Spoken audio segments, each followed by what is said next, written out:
Good morning. Today, there are 32 million Americans who are poor. 1 out of every 6 American families lives on an income which is inadequate to provide the basic essentials of life and a decent standard of living. We're here this morning to talk a little bit about who the poor are, why they are poor, and how their poverty relates to the world of education. One thing that we have learned in the first 2 years of the poverty program is that poverty has many different faces. And through some of our programs, we've started to discover some of these many faces of poverty. Dick Orton, who is staff director for Project Head Start, a nationwide program of education, health, and other kinds of care for preschool children from disadvantaged families, has had a lot of experience in this area. Dick, what kinds of things have you seen? Chris, I think that Head Start has done more than its share in focusing attention on the fact of poverty in the United States. We have seen innumerable instances of conditions existing in families and in communities that most of us just did not believe could happen in the United States. In one Illinois town, for example, a small Illinois town, a recruiter for a Head Start program last summer went to a home that was in obviously very poor shape and found a mother who had a physical deformity in her mouth. And this physical deformity was such that it made her practically unintelligible. Not unsurprisingly, the 2 small children in the home that were of Head Start age were speaking in much the same way as the mother. They too were unintelligible for all intents and purposes. Nonetheless, these children were ultimately enrolled in the Head Start class, and at the end of the summer, they were speaking rather intelligibly.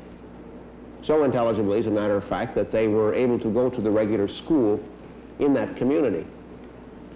The twist of the story is that had these children not been exposed to the Head Start experience, it is not unlikely that they would have been sent to a school for the mentally retarded, where 2 other children in that same family had been sent. In another instance in Arizona, the counties, 2 rural counties, 2 small ones, were increased in population terms by 2%, because in recruiting for Head Start children, the local community found children on Indian reservations that had never been known to exist before. The same thing happened in Mississippi. We found one 11-year-old boy who had never been in school. No one ever knew that he existed, of course, other than his own family.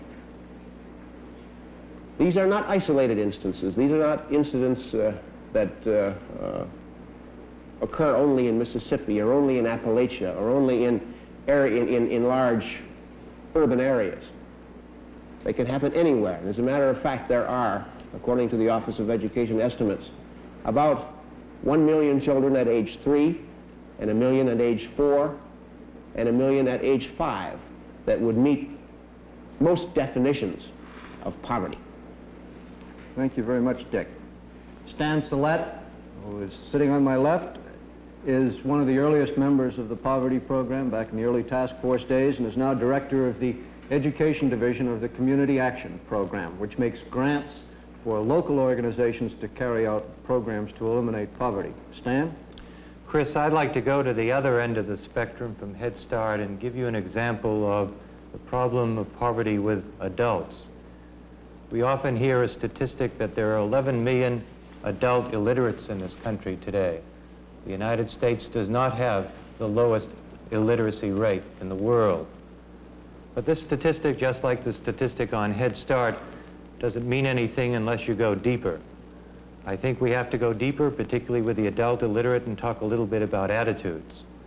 And I'm reminded of an example that a director of one of the adult education programs in one of our fairly large cities told me about the problem of recruiting the poor, finding them and recruiting them and getting them into an adult education program. And she told me about the first night that the center opened, the Center for Adult Education. And after the classes were begun, she looked out the window and saw 3 men walking up and down the sidewalk in front of the center, obviously trying to decide whether or not to come in. 2 came in, and 1 went away. And probably for that 1 who goes away, there are millions more who simply are that difficult to reach and have the kinds of attitudes that we have to overcome. Because poverty, I think, is in part an attitude of aspiration. Another part, I think, of the community action program, another example of it in education, is the assessment of need.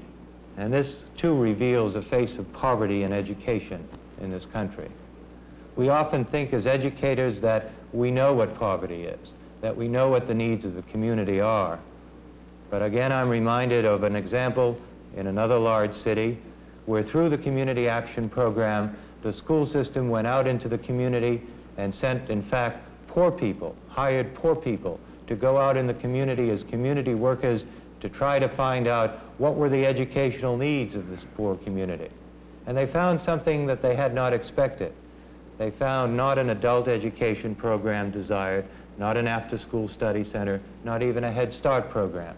The single thing that these mothers wanted was protection for their children going to and from school. And they saw this as the role of the school. They didn't want to know whose responsibility it was. They felt it was the school's responsibility to prevent their children from being waylaid to and from school and losing their lunch money. We may not think of this as a normal face of poverty, but to those mothers in that urban community, it certainly was. Thank you very much, Stan. Another one of the nationwide programs which has been started under the War on Poverty is the Job Corps, residential job training and basic education for high school dropouts who come from deeply disadvantaged backgrounds. Bob Randolph is Director of Division of Recruitment and Assignment for Job Corps enrollees. Bob? Well, Chris, we have almost 3 million unemployed youth who have simply, you might say, lost faith in the educational system and in the society of which it is a part. We only have 30,000 of these young people, men and women, in the Job Corps. And several examples come to mind, I think, that can make it realistic for all of us as to who these people are. We have the kinds of people, you might call them functionally illiterate. The average one of our corpsmen is 17 and a half and might have gone to the 9th grade, but we find he's reading at the 4th and 5th grade level. That if you send him in the kitchen to get a can of beans, he is much more likely to come back with a can of corn or something else because he can't read the labels. All kinds of examples of this kind. People who have always received what education they have received in one-room schools where there are only 6 copies for 30 people, and who can't be brought to realize that now they actually can read this book for an hour. They don't have to share it with someone else within the hour's period. Many examples of this kind. It's hard to describe. These people come from all over the nation, not simply from New York, but from Ypsilanti and Detroit and Chicago and San Francisco and Turkey Scratch, Arkansas. Thank you very much, Bob. Bob Kristen is Director of the Institute for Services to Education, a nonprofit foundation which has a major concern for the educationally disadvantaged who have a high potential and possibly the potential for going on to college, which they would never realize unless they got special help. Bob? Poverty can make a young boy or a young girl have an image of himself or herself that isn't true. A young boy or girl in poverty can think of himself or herself as worthless. And wearing that image and that face, this boy or girl can make others think the same thing. And sometimes teachers see this image and think the same thing. In the Upward Bound programs last summer, one boy who was recruited to go to a pre-college program on a college campus was described by his high school teachers, counselors, principals, and people in the community as retarded. During the course of the program, the students in Upward Bound were taken on a visit to see the computer in the college. This boy came back the next day and asked the man in charge of the computer if he would show him something about how it worked. And he came back every day that summer and spent 2 or 3 hours learning something about the computer. And before the summer ended, this boy had an uncanny knack for learning quickly, and he was programming for the computer and demonstrating for the other students in Upward Bound, and was not retarded. Similarly, in an Upward Bound program in Western Washington, another face of poverty, there are 28,000 Indians in Western Washington, all of whom fit the poverty criteria.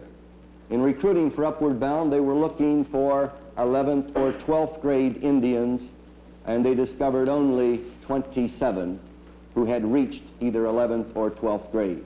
The reason, poverty. Thank you very much, Bob. Now that you have met the members of the panel and perhaps discovered a little bit about the faces of poverty in the United States today, I'd like to turn the discussion to why poverty exists in the United States today.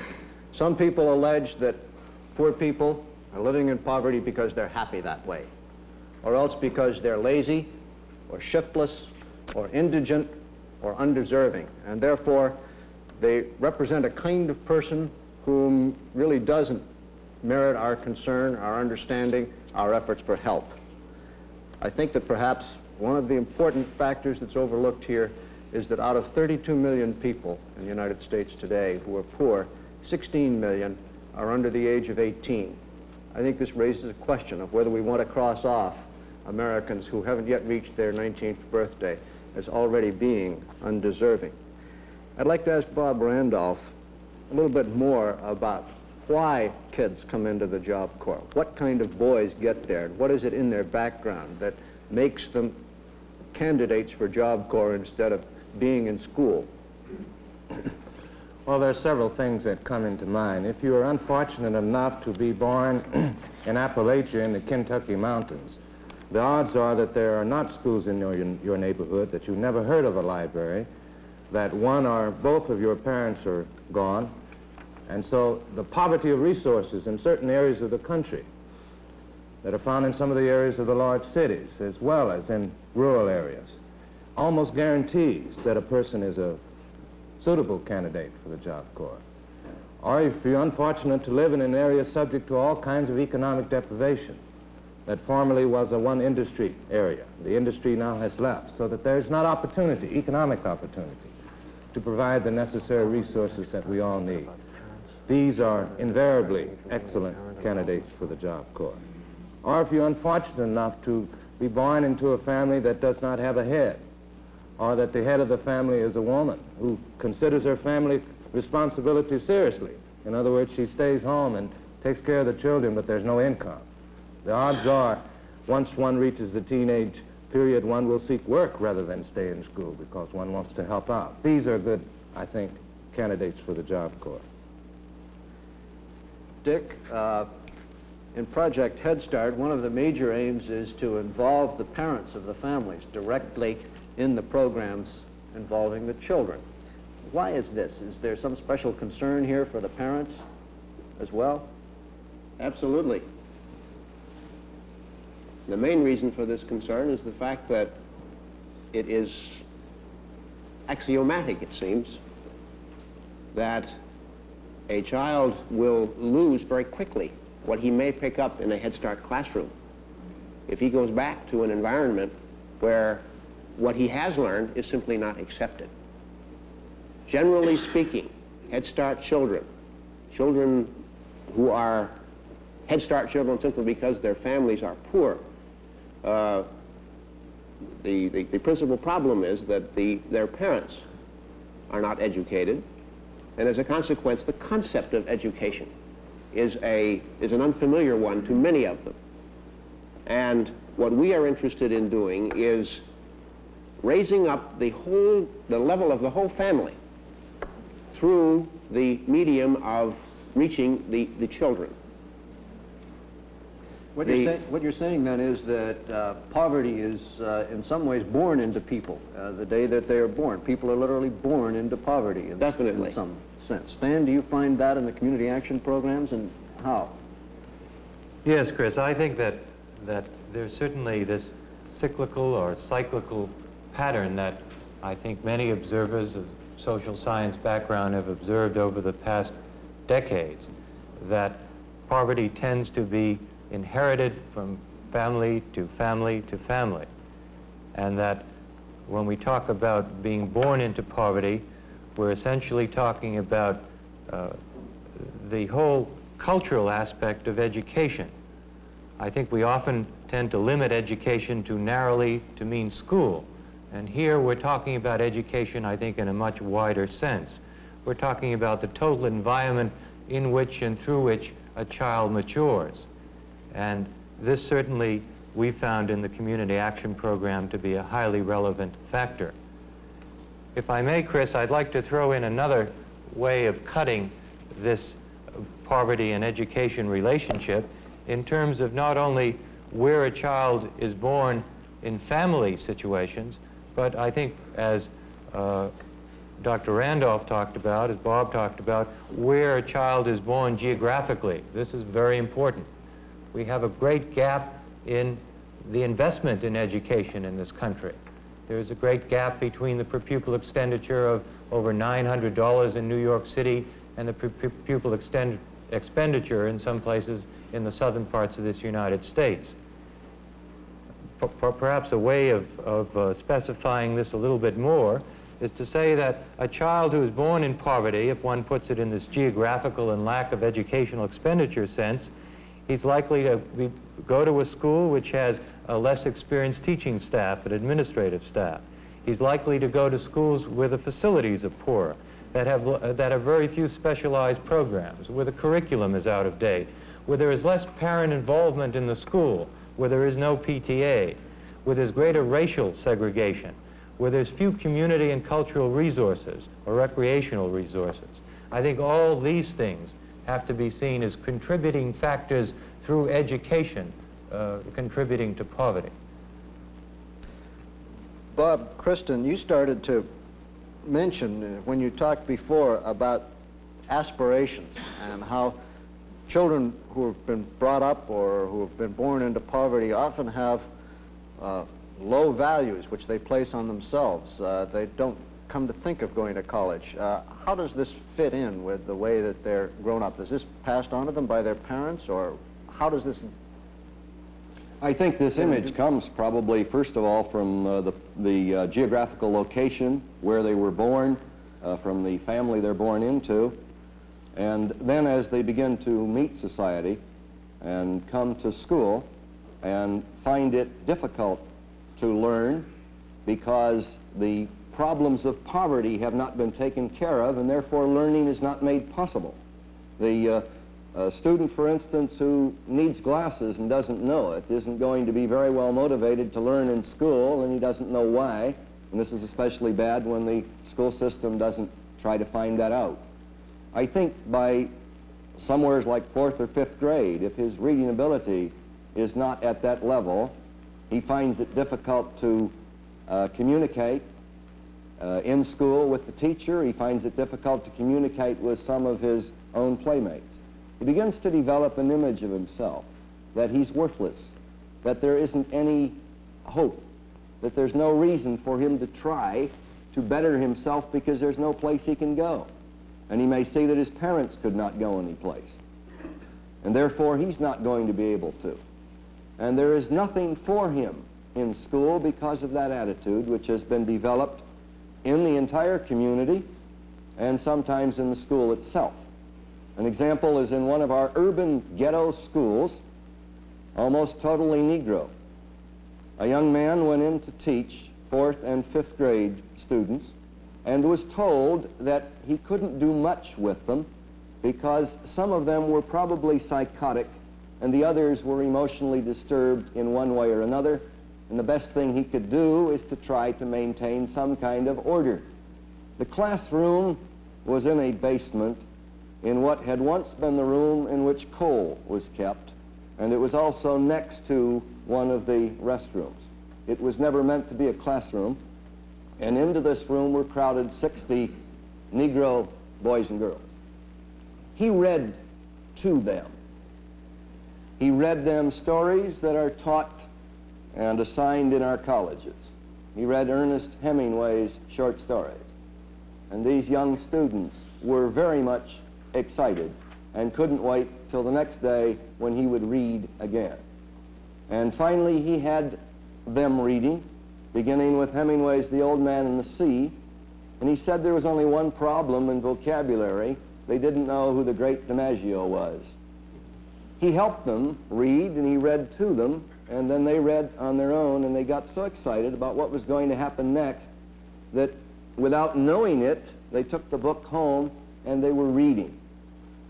They were very excited. They finally asked him if he could supply them with copies of what they had read because they wanted to take it home and show it to their parents or read to their parents. The tragedy here is that he proved that something could be done because he cared.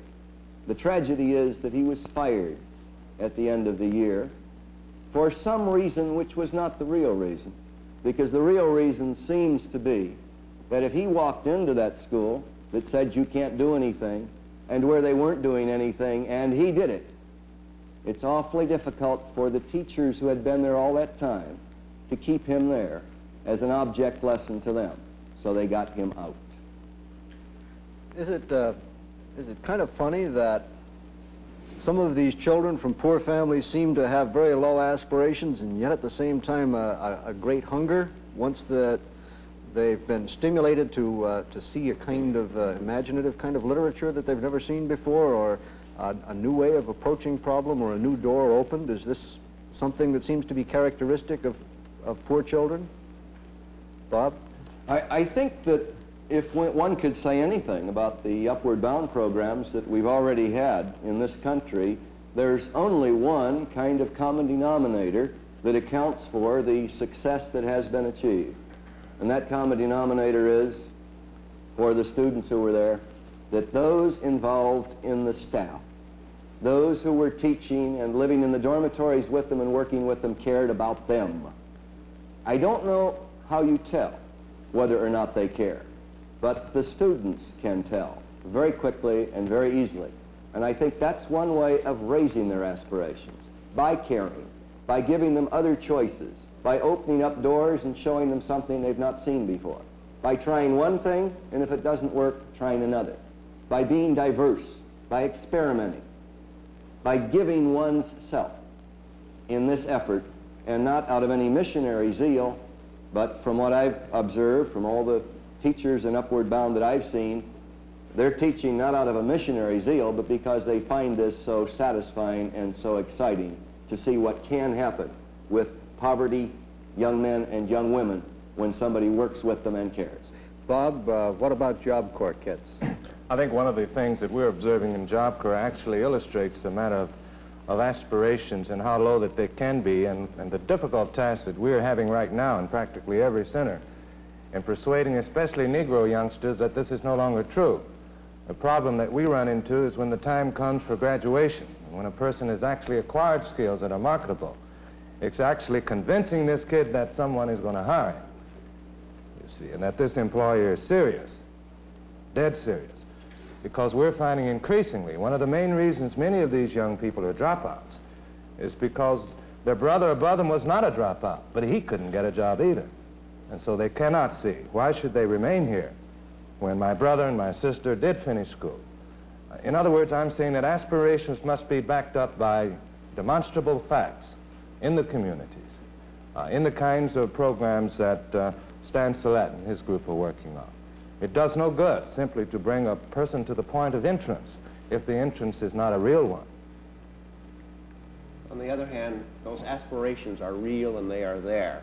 And I think OEO, if nothing else, has shown that, has exploded one myth that I think is extant in many parts of this country, and that is that the poor don't care about their children, they just have them.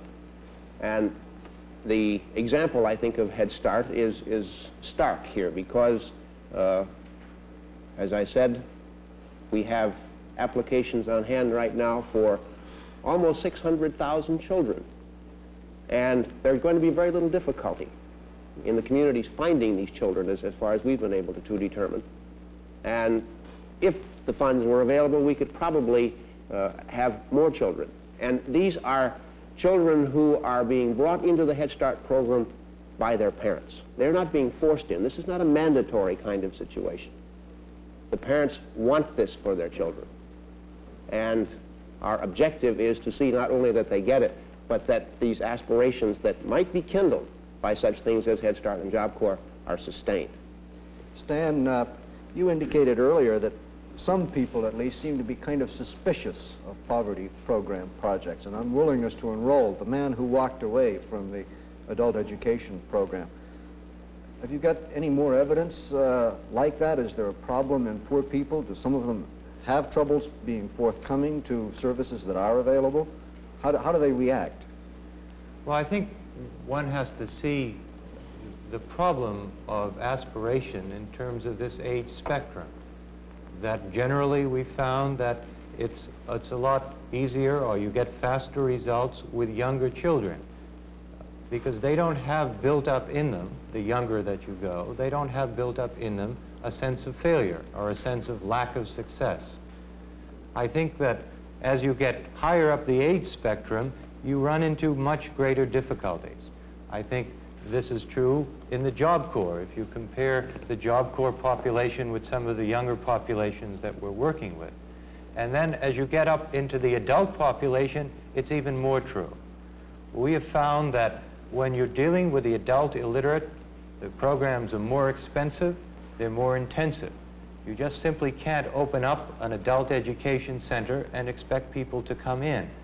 These people, remember, are not illiterate in the sense that they've never had any contact with school before, as you might find in an undeveloped country. These people, most of these people, have had some contact with school, and that contact and that experience has been a very distasteful one, an experience that was a failure experience, and they're not about to try it again. Well, we found that an adult education program works best, and I think as the Job Corps is finding out, when it's linked to something real, when it's linked to something that's promising, when it's linked to something that's tangible, like a job or further education, and a specific job, a specific skill. So one of the things that we've tried to do is to link our adult education programs to things like job training, to the Manpower Development and Training Act. Thank you very much, Stan. To summarize what we seem to have explored today, there is today in the United States great poverty, poverty of mind and of body and of family. A lot of this poverty seems to exist because people are born into it. It's passed on from father to son and from mother to daughter. Children who are born into poverty often have low aspirations, a low self-esteem, and yet somehow they have, paradoxically, a great thirst for knowledge.